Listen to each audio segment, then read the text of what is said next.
အားလုံးပဲမင်္ဂလာပါရှင်ဒီနေ့မနက်စာအတွက်နန်းကြီးတုပ်လို့ခေါ်တဲ့မုန့်တီတုပ်လေးလှုပ်စာပြပါတယ်ရှင်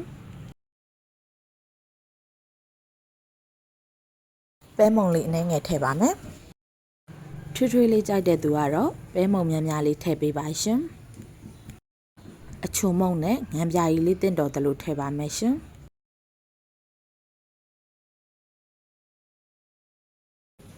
ကြက်သွန်ပြူစီချက်နဲ့ကြက်သွန်နီစီချက်ကလေးကိုထည့်ပါမယ်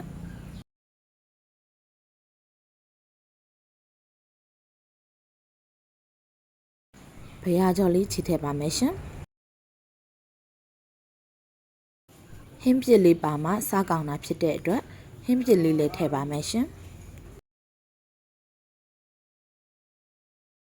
ဆက်ဆက်လေးစားကြတာဖြစ်တဲ့အတွက်ငရုတ်သီးလေးအနည်းငယ်ထပ်ထည့်ပါမယ်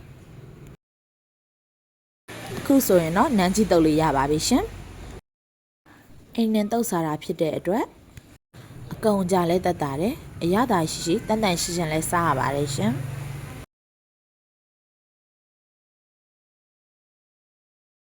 အဆုံးထိကြည့်ပေးတဲ့အတွက်အားလုံးကိုကျေးဇူးတင်ပါတယ်ရှင်